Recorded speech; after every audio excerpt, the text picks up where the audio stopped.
जय श्री राम। साथियों, पिछले अध्याय में हमने सुना कि रावण युद्ध में आया और उसने बहुत प्रकार से छल करके युद्ध किया कि भगवान ने कई बार उसके सिर और भुजाएं काटी, परंतु शिव जी के आशीर्वाद से वे पुनः पुनः नए हो जाते हैं। युद्ध चल रहा है, आइए आगे चलें। श्री रघुनाथ जी ने भुजा उठाकर सब वानरों को लौटाया। तब वे एक दूसरे को पुकार कर लौट आए। प्रभु का बल पाकर रीछ वानर दौड़ पड़े। जल्दी से कूदकर वे रणभूमि में आ गए। देवताओं को श्री राम जी की स्तुति करते देखकर रावण ने सोचा, मैं इनकी समझ में एक हो गया, परंतु उन्हें ये नहीं पता कि इनके लिए मैं एक ही बहुत हूँ। और कहा, अरे मूर्खों, तुम तो सदा के लिए मेरी मार खाने वाले हो। ऐसा कहकर वह क्रोध करके आकाश पर देवताओं की ओर दौड़ा। देवता हाहाकार करते हुए भागे। रावण ने कहा, दुष्टों, मेरे आगे से कहाँ जा सकोगे। देवताओं को व्याकुल देखकर अंगद दौड़े और उछलकर रावण का पैर पकड़कर उन्होंने उसको पृथ्वी पर गिरा दिया। उसे पकड़कर पृथ्वी पर गिराकर लात मारकर वायुपुत्र अंगद प्रभु के पास चले गए। रावण संभल कर उठा और भयंकर कठोर शब्द से गरजने लगा।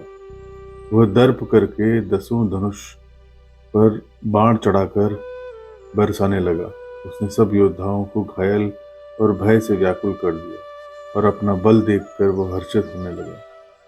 तब श्री राम ने रावण के सिर, भुजाएं, बाण और धनुष काट डाले, पर वे फिर बहुत बढ़ गए, जैसे तीर्थ में किए हुए पाप बढ़ जाते हैं। शत्रु के सिर और भुजाओं की बढ़ती देखकर रीछ वानरों को बहुत ही क्रोध हुआ। यह मूर्ख भुजाओं के और सिर के काटने पर नहीं मरता। ऐसा कहते हुए भालू और वानर योद्धा क्रोध करके दौड़े। बालीपुत्र अंगद, मारुति हनुमान जी, नल, नील, वानर राज सुग्रीव और द्विविद आदि बलवान उस पर वृक्ष और पर्वतों का प्रहार करते हैं। वो उन्हीं पर्वतों और वृक्षों को पकड़कर वानरों को मारता है। कोई एक वानर नख से शत्रु के शरीर को फाड़ कर भाग जाते हैं, तो कोई उसे लातों से मारकर। तब नल और नील रावण के सिरों पर चढ़ गए और नख से उसके ललाट को फाड़ने लगे। खून देखकर उसके हृदय में बड़ा दुख हुआ। उसने उनको पकड़ने के लिए हाथ फैलाए, पर वे पकड़ में नहीं आते। हाथों के ऊपर ऊपर ही फिरते हैं, मानो 2 भौरे कमलों के वन में विचरण कर रहे हैं। तब उसने क्रोध करके उछलकर दोनों को पकड़ लिया। पृथ्वी पर पटकते समय वे उसकी भुजाओं को मरोड़कर भाग छूटे।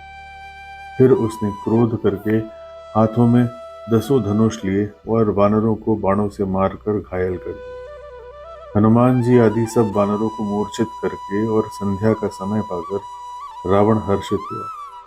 समस्त वानर वीरों को मूर्छित देखकर रणधीर जाम्बवान दौड़े।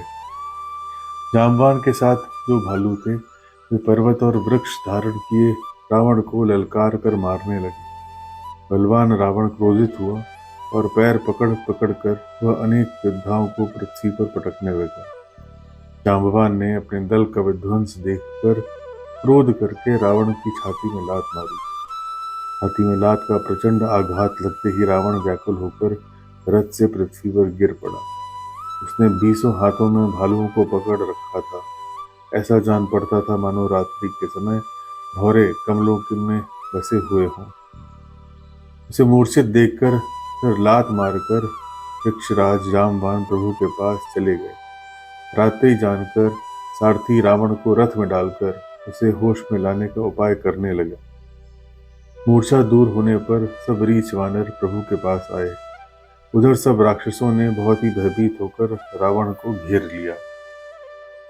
उसी रात त्रिजटा ने सीता जी के पास जाकर उन्हें सब कथा कह सुनाई। शत्रु के सिर और भुजाओं की बढ़ती का संवाद सुनकर सीता जी के हृदय में बड़ा भय हुआ। उनका मुख उदास हो गया, मन में चिंता उत्पन्न हो गई। तब सीता जी त्रिजटा से बोली, हे माता, बताती क्यों नहीं, क्या होगा? संपूर्ण विश्व को दुख देने वाला ये किस प्रकार मरेगा? श्री रघुनाथ जी के बाणों से कटने पर भी नहीं मरता। विधाता सारे चरित्र उल्टे ही कर रहा है। सच बात तो यह है कि मेरा दुर्भाग्य ही उसे जिंदा रख रहा है, जिसने मुझे भगवान के चरण कमलों से अलग कर दिया। जिसने कपट का झूठा स्वर्ण मृग बनाया था, वही दैव अब भी मुझसे रूठा हुआ है। जिस विधाता ने मुझसे दुसह दुख सहन कराए और लक्ष्मण को कड़वे वचन कहलाए, जो श्री राम के विरह रूपी बड़े विषैले बाणों से तक तक कर मुझे बहुत बार मार कर अब भी मार रहा है, और ऐसे दुख में भी जो मेरे प्राणों को रख रहा है, वही विधाता रावण को जिला रहा है। कृपा निधान श्री राम की याद करके जानकी जी बहुत प्रकार से विलाप कर रही हैं। रिजिटा ने कहा, हे राजकुमारी, देवताओं का शत्रु रावण हृदय में बाण लगते ही मर जाएगा, परंतु प्रभु उसके हृदय में बाण इसलिए नहीं मारते कि इसके हृदय में जानकी जी बसती हैं। तो यही सोच कर रह जाते हैं कि इसके हृदय में जानकी का निवास है, जानकी के हृदय में मेरा निवास है, और मेरे उदर में अनेकों भुवन है। अतः रावण के हृदय में बाण लगते ही सब भुवनों का नाश हो जाएगा। यह वचन सुनकर सीता जी के मन में अत्यंत हर्ष और विषाद हुआ। ये देखकर त्रिजटा ने फिर कहा, हे सुंदरी, महान संदेह का त्याग कर दो। अब सुनो, शत्रु इस प्रकार मरेगा। सिरों के बार बार कट जाने से जब वह व्याकुल हो जाएगा और उसके हृदय में तुम्हारा ध्यान छूट जाएगा, तब सुजान श्री राम जी रावण के हृदय में बाण मारेंगे। ऐसा कहकर और सीता जी को बहुत प्रकार से समझाकर फिर त्रिजटा अपने घर चली गई। श्री रामचंद्र जी के स्वभाव का स्मरण करके जानकी जी को अत्यंत विरह व्यथा उत्पन्न हुई। वे रात्रि और चंद्रमा की बहुत प्रकार से निंदा कर रही हैं और कह रही हैं, रात युग के समान बड़ी हो गई, वो बीतती ही नहीं। जानकी जी श्री राम जी के विरह में दुखी होकर मन ही मन भारी विलाप कर रही हैं। जब विरह के मारे हृदय में दारुण दाह हो गया, तब उनका बायां नेत्र और बाहु फड़क उठे।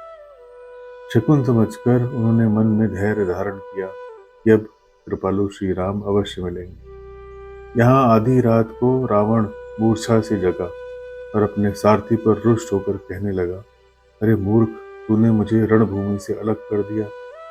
अरे अधम, तुझे धिक्कार है। सारथी ने चरण पकड़कर रावण को बहुत प्रकार से समझाया।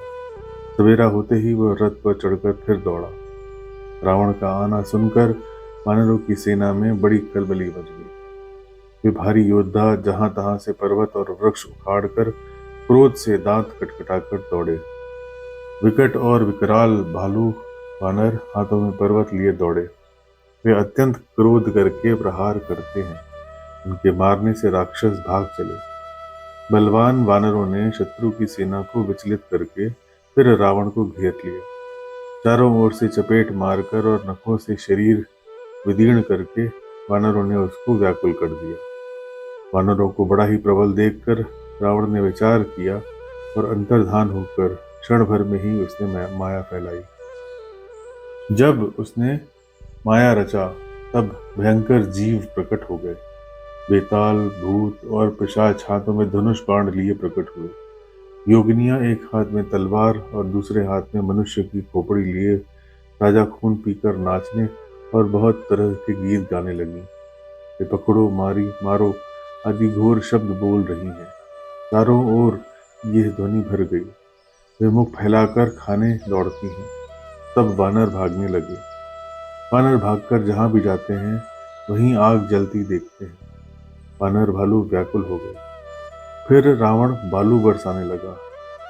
वानरों को जहां तहां शिथिल कर रावण फिर गरजा। लक्ष्मण जी और सुग्रीव सहित सभी वानर अचेत हो गए। हा राम, हा रघुनाथ पुकारते हुए श्रेष्ठ योद्धा अपने हाथ मलते हैं। इस प्रकार सबका बल तोड़कर रावण ने फिर दूसरी माया रची। उसने बहुत से हनुमान प्रकट किए जो पत्थर लिए दौड़े।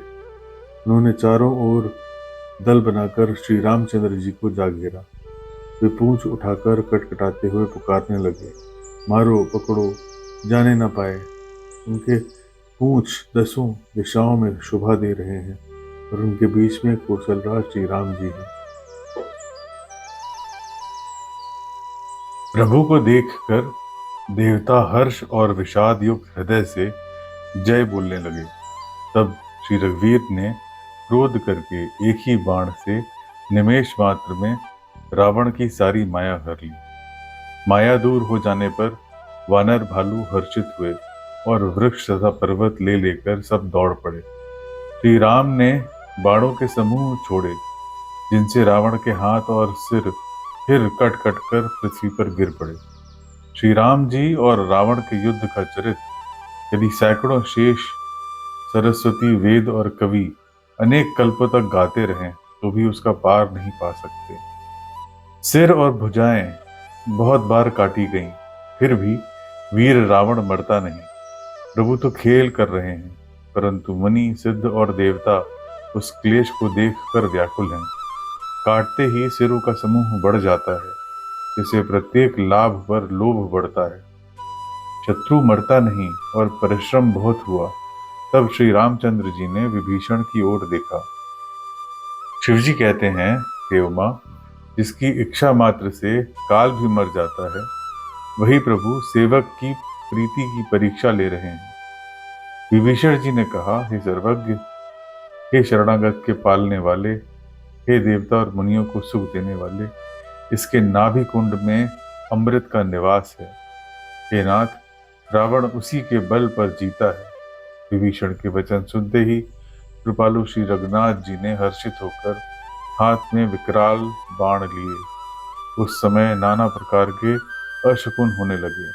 बहुत से गधे, सियार और कुत्ते रोने लगे।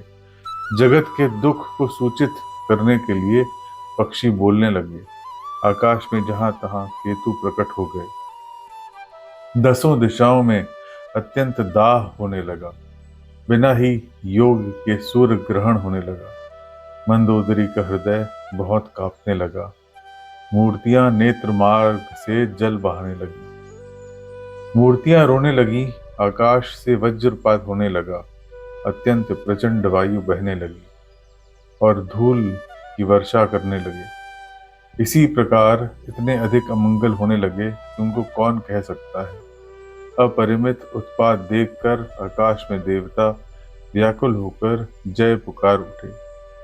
देवताओं को भयभीत जानकर कृपालु श्री रघुनाथ जी धनुष पर बाण संधान करने लगे। कानों तक धनुष को खींचकर श्री रघुनाथ जी ने 31 बाण छोड़े। वे श्री राम के बाण ऐसे चले मानो काल सर्प। एक बाण ने नाभि के अमृत कुंड को सोख लिया। दूसरे 30 बाण कोप करके उसके सिरों और भुजाओं में लगे। बाण सिरों और भुजाओं को लेकर चले। सिरों और भुजाओं से रहित धड़ पृथ्वी पर नाचने लगा। धड़ प्रचंड वेग से दौड़ता है, जिससे धरती धंसने लगी। तब प्रभु ने बाण मारकर उसके 2 टुकड़े कर दिए। मरते समय रावण बड़े घोर शब्द से गरज कर बोला, राम कहाँ है? मैं ललकार कर उनको युद्ध में मारूं। रावण के गिरते ही पृथ्वी हिल गई। समुद्र, नदियां, दिशाओं के हाथी और पर्वत क्षुब्ध हो गए। रावण धड़ के दोनों टुकड़ों को फैलाकर भालू और वानरों के समुदाय को दबाता हुआ पृथ्वी पर गिर पड़ा। रावण की भुजाओं और सिरों को मंदोदरी के सामने रखकर राम बाण वहां चले जहां जगदीश्वर श्री राम थे। सब बाण जाकर तर्कस में प्रवेश कर गए। यह देखकर देवताओं ने नगाड़े बजाए। रावण का तेज प्रभु के मुख में समा गया। ये देखकर शिवजी और ब्रह्मा जी हर्षित हुए। ब्रह्मांड भर में जय जय की ध्वनि भर गई। प्रबल भुजदंडों वाले श्री रघुवीर की जय हो। देवता और मुनियों के समूह फूल बरसाते हैं और कहते हैं, कृपालु की जय हो, मुकुंद की जय हो। हे कृपा के कंद, हे मोक्ष दाता मुकुंद, हे द्वंद्वों को हरने वाले, हे शरणागत को सुख देने वाले प्रभु, हे दुष्ट के दल को विदीर्ण करने वाले, हे कारणों के भी परम कारण, हे सर्वव्यापक विभु, आपकी जय हो। देवता हर्ष में भरे हुए पुष्प बरसाते हैं। घमाघम नगाड़े बज रहे हैं। रणभूमि में श्री रामचंद्र जी के अंगों ने बहुत से कामदेवों की शोभा प्राप्त की। सिर पर जटाओं का मुकुट है, जिसके बीच बीच में अत्यंत मनोहर पुष्प शोभा दे रहे हैं। मानो नीले पर्वत पर बिजली के समूह सहित नक्षत्र शोभित हो रहे हैं। श्री राम जी अपने भुजदंडों से बाण और धनुष फिरा रहे हैं। शरीर पर रुधिर के कण अत्यंत सुंदर लगते हैं। मानो तमाल के वृक्ष पर बहुत सी ललमुनिया चिड़ियां अपने महान सुख में मग्न हुई निश्चल बैठी हों। प्रभु श्री राम ने कृपा दृष्टि की, वर्षा करके देव समूह को निर्भय कर दिया। वानर भालू सब हर्षित हुए और सुखदाम मुकुंद की जय हो ऐसा पुकारने लगे। पति के सिर देखते ही मंदोदरी व्याकुल और मूर्छित होकर धरती पर गिर पड़ी। स्त्रियां रोती हुई उठ दौड़ी और मंदोदरी को उठाकर रावण के पास आईं। पति की दशा देखकर वे पुकार पुकार कर रोने लगी। उनके बाल खुल गए, देह की संभाल नहीं रही। वे अनेकों प्रकार से छाती पीटती हैं और रोती हुई रावण के प्रताप का बखान करती हैं। वे कहती हैं कि नाथ, तुम्हारे बल से पृथ्वी सदा कांपती रहती थी। अग्नि, चंद्रमा और सूर्य तुम्हारे सामने तेजहीन थे।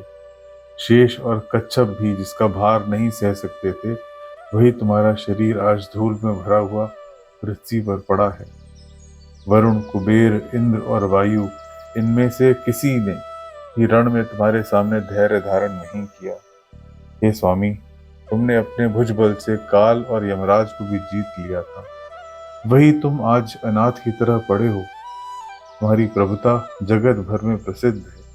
तुम्हारे पुत्रों और कुटुंबियों के बल का हाय वर्णन नहीं हो सकता। श्री रामचंद्र जी के विमुख होने से ही तुम्हारी ऐसी दुर्दशा हुई कि आज कुल में कोई रोने वाला भी नहीं रह गया। हे नाथ, विधाता की सारी सृष्टि तुम्हारे वश में थी।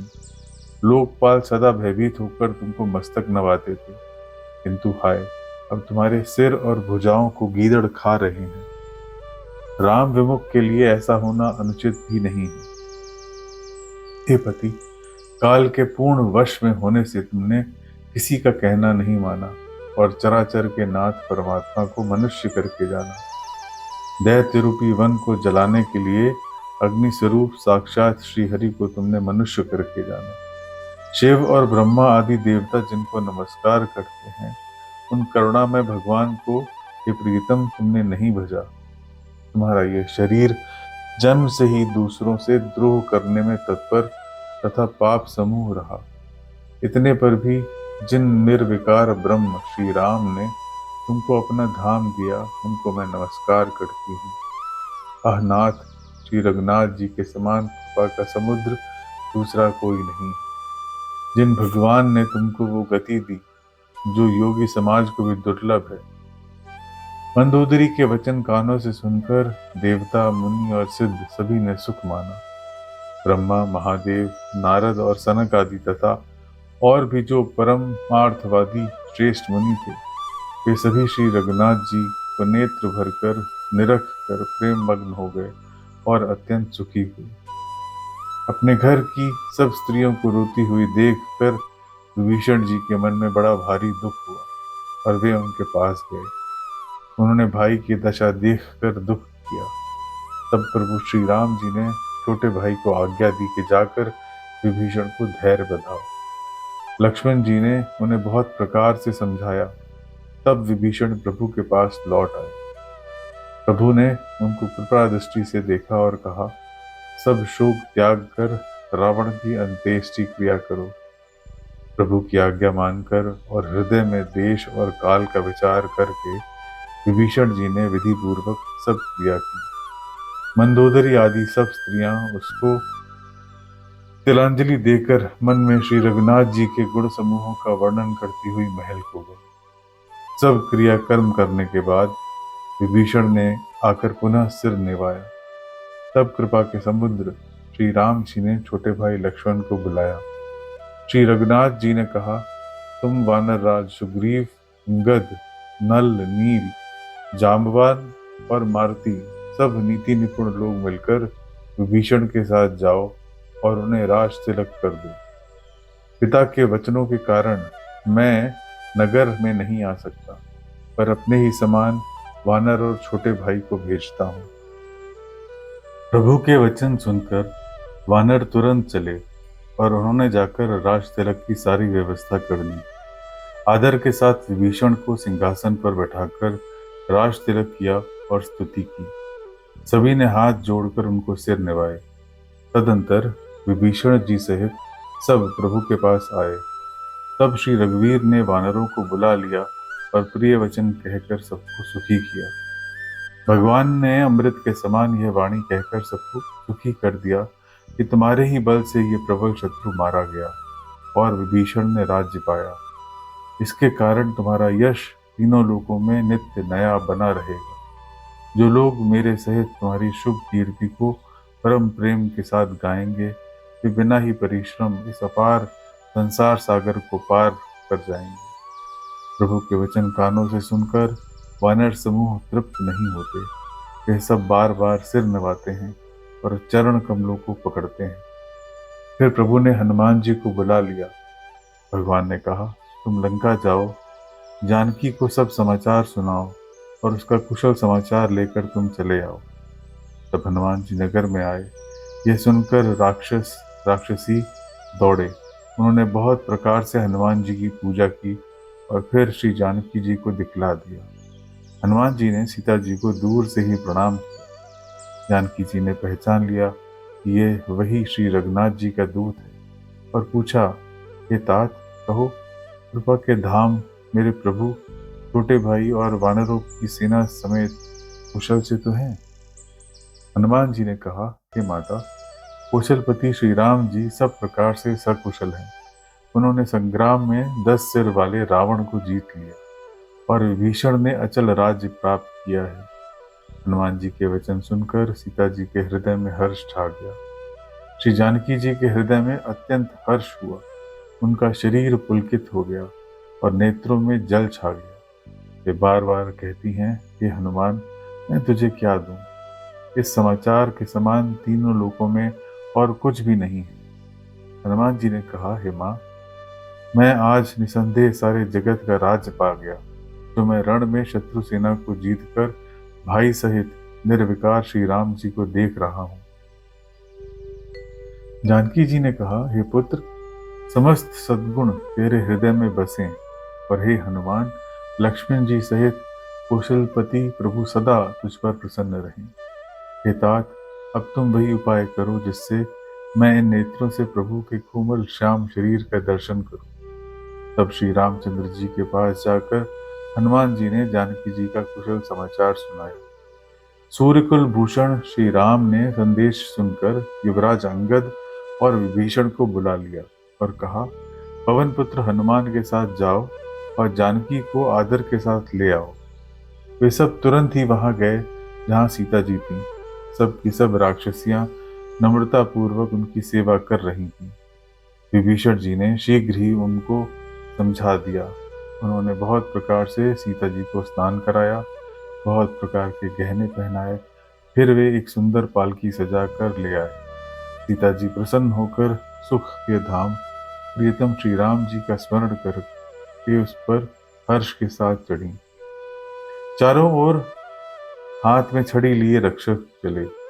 सबके मन में परम उल्लास है। रीछ वानर सब दर्शन करने के लिए आए। तब रक्षक क्रोध करके उनको रोकने लगे। श्री रघुवीर ने कहा, हे मित्र, मेरा कहना मानो और सीता को पैदल ले आओ, जिससे वानर उनको माता की तरह देखें। गोसाई श्री राम जी ने हंसकर ऐसा कहा। प्रभु के वचन सुनकर रीछ वानर हर्षित हुए। आकाश से देवताओं ने बहुत से फूल बरसाए। सीता जी के अस्थि स्वरूप को पहले अग्नि में रखा था, अब भीतर के साक्षी भगवान उनको प्रकट करना चाहते हैं। इसी कारण करुणा के भंडार श्री राम जी ने लीला से कुछ कड़े वचन कहे, जिनके सुनकर सब राक्षसियां विषाद करने लगी। प्रभु के वचनों को सिर चढ़ाकर मन, वचन और कर्म से पवित्र श्री सीता जी बोली, हे लक्ष्मण, तुम मेरे धर्म के नेगी बनो और तुरंत आग तैयार करो। श्री सीता जी की विरह, विवेक, धर्म और नीति से सनी हुई वाणी सुनकर लक्ष्मण जी के नेत्रों में जल बहाया। वे दोनों हाथ जोड़े खड़े रहे। वे भी प्रभु से कुछ कह नहीं सकते। फिर श्री राम जी का रुख देखकर लक्ष्मण दौड़े और आग तैयार करके बहुत सी लकड़ी ले आए। अग्नि को खूब बढ़ी हुई देखकर जानकी जी के हृदय में हर्ष हुआ। उन्हें भय कुछ भी न हुआ। सीता जी ने लीला से कहा, यदि मन वचन और कर्म से मेरे हृदय में श्री रघुवीर को छोड़कर दूसरी गति नहीं है, तो अग्निदेव जो सबके मन की गति जानते हैं, मेरे भी मन की गति जानकर मेरे लिए चंदन के समान शीतल हो जाए। प्रभु श्री राम जी का स्मरण करके और जिनके चरण महादेव के द्वारा वंदित हैं तथा जिनमें सीता जी की अत्यंत विशुद्ध प्रीति है, उन कुशलपति की जय बोलकर जानकी जी ने चंदन के समान शीतल हुई अग्नि में प्रवेश किया। प्रतिबिंब और उनका लौकिक कलंक प्रचंड अग्नि में जल गए। प्रभु के इन चरित्रों को किसी ने नहीं जाना। देवता, सिद्ध और मुनि सब आकाश में खड़े देखते हैं। तब अग्नि ने शरीर धारण करके वेदों में और जगत में प्रसिद्ध वास्तविक श्री सीता जी का हाथ पकड़कर उन्हें श्री राम जी को वैसे ही समर्पित किया जैसे क्षीर सागर ने विष्णु भगवान को लक्ष्मी जी समर्पित की थी। वे सीता जी श्री रामचंद्र जी के वाम भाग में विराजित हैं। उनकी उत्तम शोभा अत्यंत ही सुंदर है, मानो नए खिले हुए पीले कमल के पास सोने के कमल की कली शोभित हो। तब श्री राम की आज्ञा पाकर इंद्र का सारथी मातली चरणों में सिर नवाकर रथ लेकर चला गया। तदंतर सदा के स्वार्थी देवता आए। वे ऐसे वचन कह रहे हैं मानो बड़े परमार्थी हों। हे दीन बंधु, हे दयालु रघुराज, हे परम देव, आपने देवताओं पर बड़ी दया की। विश्व के द्रोह में तत्पर यह दुष्ट कामी और कुमार्ग पर चलने वाला रावण अपने ही पाप से नष्ट हो गया। आप समरूप ब्रह्म, अविनाशी, नित्य, एक रस, स्वभाव से ही उदासीन, अखंड, निर्गुण, अजन्मा, निष्पाप, निर्विकार, अजेय और दयामय हैं। आपने ही मत्स्य, कच्छप, वराह, नरसिंह, वामन और परशुराम के शरीर धारण किए। हे नाथ, जब जब देवताओं ने दुख पाया तब तब अनेकों शरीर धारण करके आपने ही उनके दुख का नाश किया। यह दुष्ट मलिन हृदय देवताओं का नित्य शत्रु, काम, लोभ और मद के परायण तथा अत्यंत क्रोधी था। ऐसे अधमों के शिरोमणि ने भी आपका परम पद पा लिया। इस बात का हमें मन में बड़ा आश्चर्य हुआ। हम देवता श्रेष्ठ अधिकारी होकर भी स्वार्थ परायण हो आपकी भक्ति को भुलाकर निरंतर भवसागर के प्रवाह में पड़े हैं। अब हे प्रभु, हम आपकी शरण में आ गए हैं, हमारी रक्षा कीजिए। विनती करके देवता और सिद्ध सब जहां के तहां हाथ जोड़े खड़े रहे। तब अत्यंत प्रेम से पुलकित शरीर हो ब्रह्मा जी स्तुति करने लगे। हे नित्य सुखधाम और दुखों को हरने वाले हरि, हे धनुष बाण धारण किए हुए श्री रघुनाथ जी, आपकी जय हो। हे प्रभु, आप भव रूपी हाथी को विदीर्ण करने के लिए सिंह के समान हैं। हे नाथ, हे सर्वव्यापक, आप गुणों के समुद्र और परम चतुर हैं। आपके शरीर की अनेकों कामदेवों के समान परंतु अनुपम छवि है। सिद्ध, मुनीश्वर और कवि आपके गुण गाते रहते हैं। आपका यश पवित्र है। आपने रावण रूपी महासर्प को गरुड़ की तरह क्रोध करके पकड़ लिया। हे प्रभु, आप सेवकों को आनंद देने वाले, शोक और भय का नाश करने वाले, सदा क्रोध रहित और नित्य ज्ञान स्वरूप हैं। आपका अवतार श्रेष्ठ, अपार, दिव्य गुणों वाला, पृथ्वी का भार उतारने वाला और ज्ञान का समूह है। किंतु अवतार लेने पर भी आप नित्य, अजन्मा, व्यापक, अद्वितीय और अनादि हैं। हे करुणा की खान, मैं आपको बड़े ही हर्ष के साथ नमस्कार करता हूँ। हे रघुकुल के भूषण, हे दूषण राक्षस को मारने वाले तथा समस्त दोषों को हरने वाले, विभीषण दीन था, उसे आपने ही राजा बना दिया। हे गुण और ज्ञान के भंडार, हे अजन्मा, व्यापक और माया विकारों से रहित श्री राम, मैं आपको नित्य नमस्कार करता हूँ। आपके भुजदंडों का प्रताप और बल प्रचंड है। दुष्ट समूह के नाश करने में आप परम निपुण हैं। हे बिना ही कारण दीनों पर दया तथा उनके हित करने वाले और शोभा के दाम, मैं जानकी जी सहित आपको नमस्कार करता हूँ। आप भवसागर से तारने वाले हैं। करुण रूपा प्रकृति और कार्य रूप जगत दोनों से परे हैं और मन से उत्पन्न होने वाले कठिन दोषों को हरने वाले हैं। आप मनोहर बाण, धनुष और तरकस धारण करने वाले हैं। आप दोष रहित हैं, अखंड हैं, इंद्रियों के विषय नहीं हैं। सदा सर्वरूप होते हुए भी आप वह सब कभी हुए ही नहीं, ऐसा वेद कहते हैं। यह कोई दंत कथा नहीं है। जैसे सूर्य और सूर्य का प्रकाश अलग अलग हैं और अलग नहीं भी हैं, वैसे ही आप भी संसार से भिन्न तथा अभिन्न दोनों ही हैं। हे व्यापक प्रभु, यह सब वानर यथार्थ रूप हैं जो आदर पूर्वक ये आपका मुख देख रहे हैं। हे हरि, हमारे जीवन और देव शरीर को धिक्कार है जो हम आपकी भक्ति से रहित हुए संसार में भूले पड़े हैं। हे दीन दयालु, अब दया कीजिए और मेरी उस विभेद उत्पन्न करने वाली बुद्धि को हर लीजिए, जिससे मैं विपरीत कर्म करता हूँ और जो दुख है उसे सुख मानकर आनंद से विचरता हूँ। आप दुष्टों का खंडन करने वाले और पृथ्वी के रमणीय आभूषण हैं। आपके चरण कमल श्री शिव पार्वती द्वारा सेवित हैं।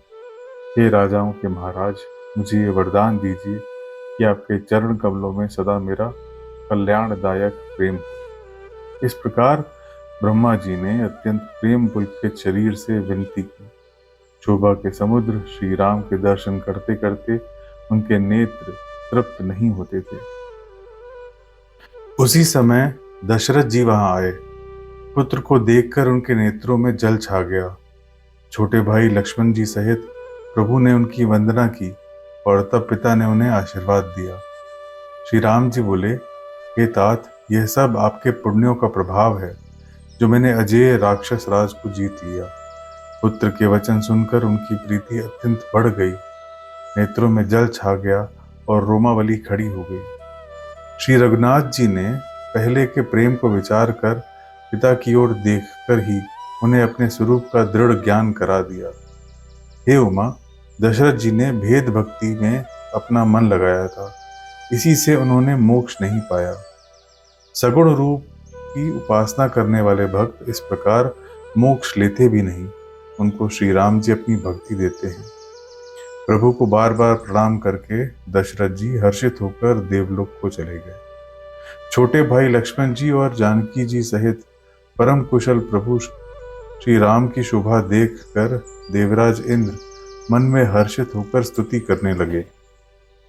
इंद्र के प्रिय वचन सुनकर दीन दयालु श्री राम जी बोले, हे देवराज, हमारे वानर भालू जिन्हें निशाचरों ने मार डाला है पृथ्वी पर पड़े हैं।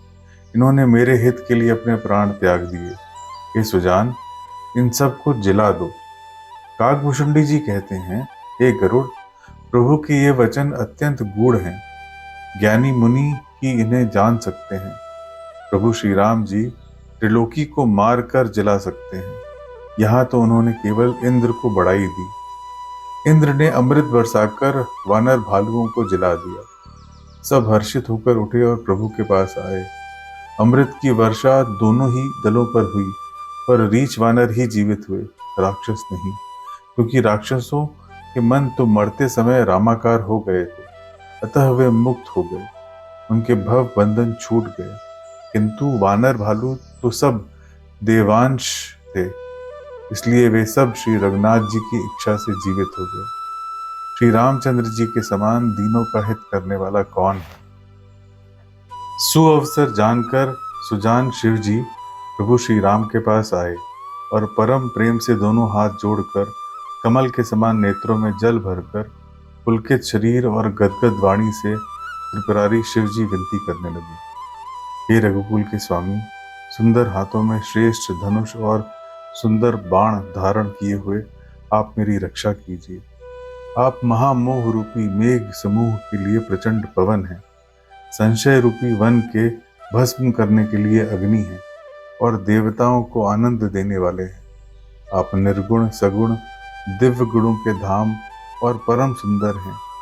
भ्रम रूपी अंधकार के नाश के लिए प्रबल प्रतापी सूर्य हैं।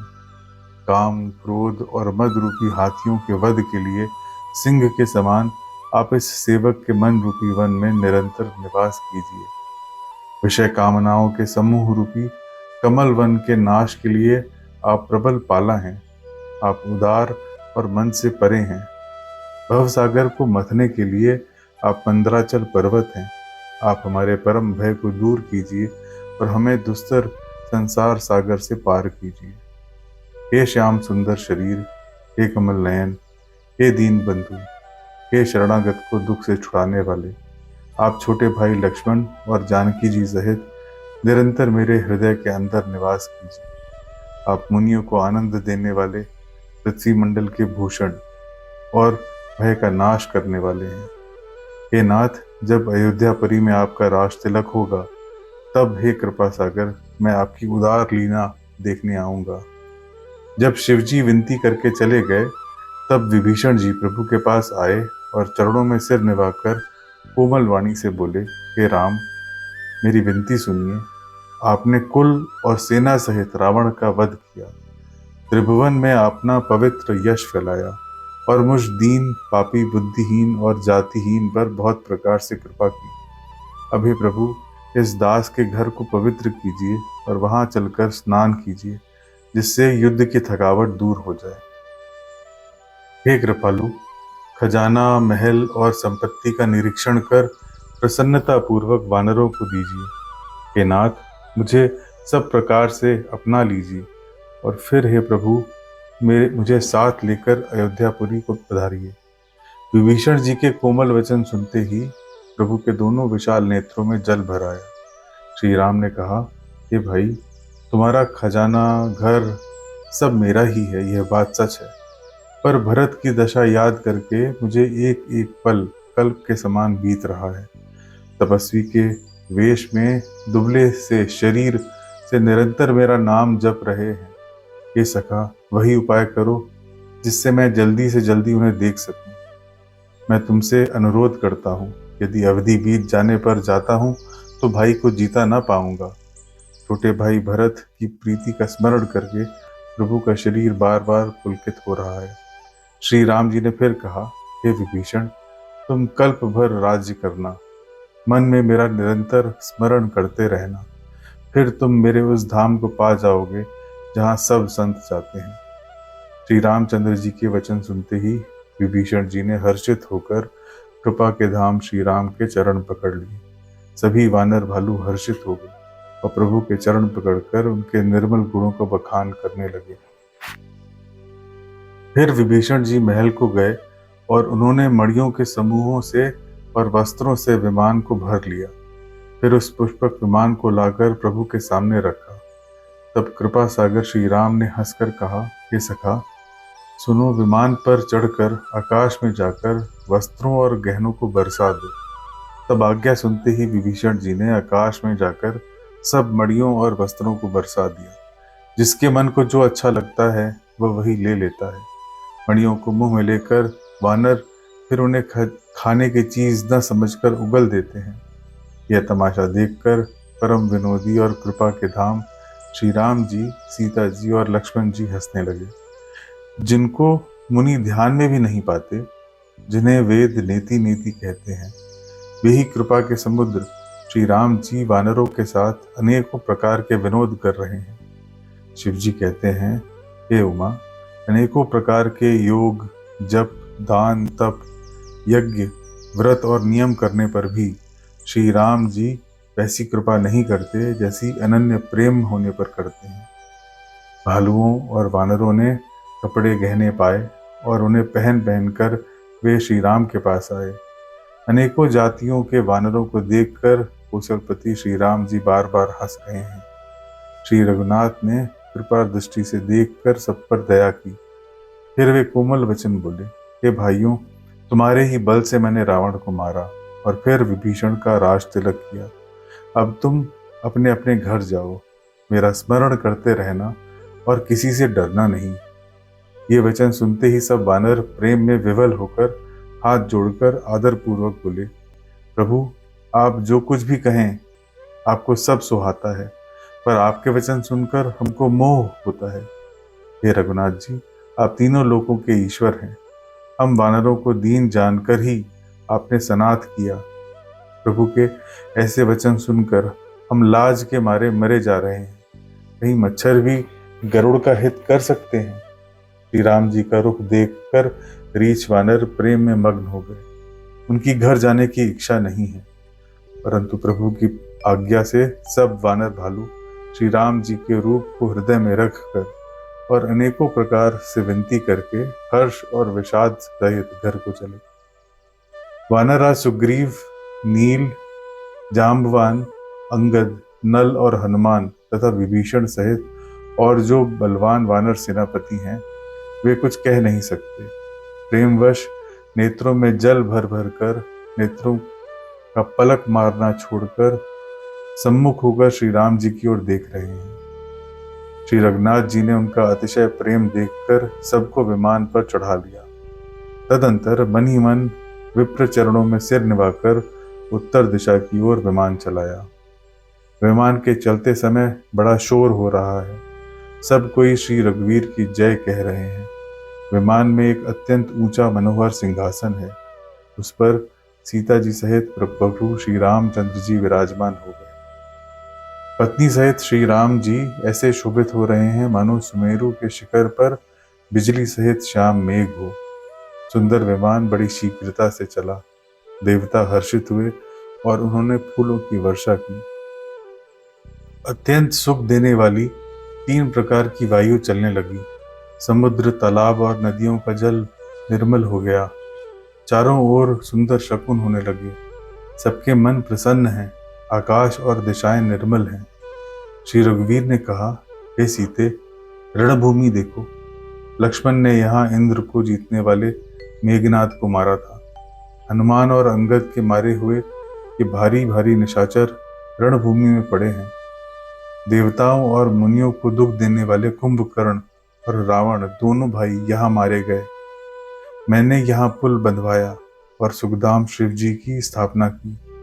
तदंतर कृपानिधान श्री राम जी ने सीता जी सहित रामेश्वर महादेव को प्रणाम किया। वन में जहाँ जहाँ करुणा सागर श्री रामचंद्र जी ने निवास और विश्राम किया था, वे सब स्थान प्रभु ने जानकी जी को दिखलाए और सबके नाम बतलाए। विमान शीघ्र ही वहां चला आया जहाँ परम सुंदर दंडक वन था और अगस्त्य आदि बहुत से मुनिराज रहते थे। श्री राम जी इन सब के स्थानों में गए। संपूर्ण ऋषियों से आशीर्वाद पाकर जगदीश्वर श्री राम जी चित्रकूट आए। वहां मुनियों को संतुष्ट किया। फिर विमान वहां से आगे तेजी के साथ चला। फिर श्री राम जी ने जानकी जी को कलयुग के पापों का हरण करने वाली सुहावनी यमुना जी के दर्शन कराए।